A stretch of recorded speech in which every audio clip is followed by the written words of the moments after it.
ఈ ప్రొసీజర్ ని oil pulling అంటాం. ఆయుర్వేదంలోని గండూష కవలం కూడా అంటాం. చిన్న పిల్లలకి cure oral cavities naturally and safe at home మనందరికీ కావాలి కదా. చిన్న పిల్లలు గచ్చా గచ్చా చాక్లెట్స్ తినేస్తున్నారు, డెంటల్ ప్రాబ్లమ్స్ వస్తున్నాయి. సో వర్జిన్ కోకోనట్ ఆయిల్ చక్కగా నోట్లో పిల్లలకి ఎలా నేర్పొచ్చో, చిన్న గ్లాస్ లో కొంచెం ఆయిల్ తీసుకుని 1 స్పూన్ ఆయిల్ కూడా చాలు, వాళ్ళ నోట్ నిండా వాళ్ళ బుగ్గల్లో మంచిగా పెట్టుకుని, బుగ్గల్లో ఇటు అటు ఈ థెరపిస్ట్ చేసినట్టు ఈ పక్క నుంచి ఆ పక్కకి ఆ ఆయిల్ మూవ్మెంట్స్ తోని చాలా బెనిఫిట్స్ ఉన్నాయి.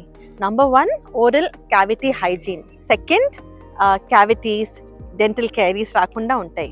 థర్డ్, చాలా మందికి నోట్లో ఒక రకమైన దుర్గంధం వస్తుంది కదా, అది రాకుండా, బ్లిస్టర్స్ వస్తూ ఉంటాయి, అవన్నీ లేకుండా. ఇంకో విషయం ఏంటంటే, పిల్లలు ఆయిల్ తీసుకోలేము అంటే చక్కగా ఇంట్లో ల్యూక్ వార్మ్ వాటర్ లో కొంచెం సాల్ట్ వేసి కూడా కాసేపు అలా పెట్టుకుని ఇటు అటు తిప్పినా కూడా చక్కగా వాళ్ళ ఓరల్ హెల్త్ బాగుంటుంది. ఇది రోజుకి 1 నుంచి 3 సార్లు 1 to 3 టైమ్స్ చేయొచ్చు.